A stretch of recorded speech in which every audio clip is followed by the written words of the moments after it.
Forgiveness isn't a surrender. That's what people say, to make themselves feel brave without doing the work. Forgiveness is a battle you fight alone in a room with no witnesses and no applause. You don't forgive to absolve the other person. You forgive to stop letting their actions own your future. But the cost is never what people think. You think forgiveness is a kind of emotional cleanliness, like you scrub the past until it disappears. It doesn't. It becomes part of you like a scar, and scars don't vanish. They change the way your skin moves. They remind you what happened without letting it control you. Forgiveness is not forgetting, it's remembering with your hands unclenched. That's the war. You have to decide which part of the past you will carry and which part you will set down. People say just forgive, like forgiveness is a switch you can flip without considering the wiring. But forgiveness is a decision that changes your nervous system.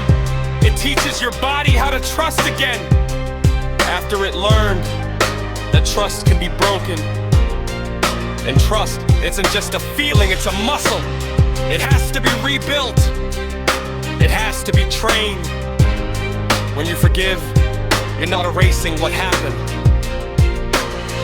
You're teaching yourself that the future doesn't have to be dictated by the past. That's powerful. And it's terrifying. Because forgiveness means you're willing to live in a world where the person who hurt you still exists.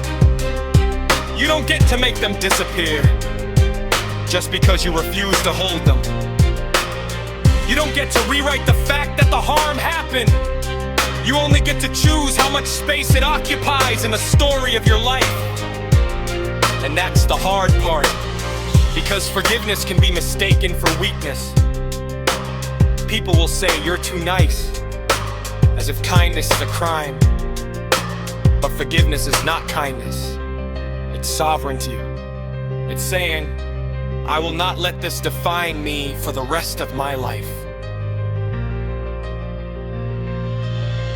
I forgave not because I forgot, not because I was healed, not because the damage didn't matter. I forgave because I was tired of carrying the weight of someone else's choices. I forgave because I wanted to live in a world where I was not always reacting to the past. And forgiveness did something strange. It didn't make me soft. It made me more precise. It cleared the air so I could breathe without tasting bitterness. It made my vision clearer. It sharpened my priorities. It forced me to look at what I wanted instead of what I feared. But it also changed my boundaries. Forgiveness doesn't mean you stay.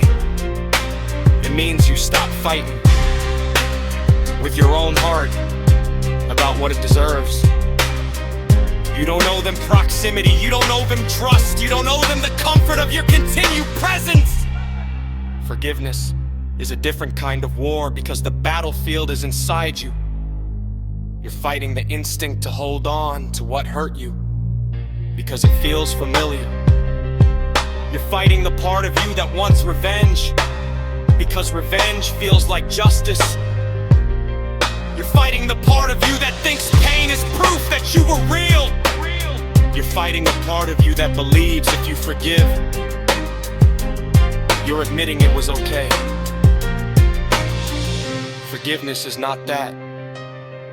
Forgiveness is the decision to stop letting pain be the main character in your story. And when you do it, you become someone different. Not weaker, not naive, just free.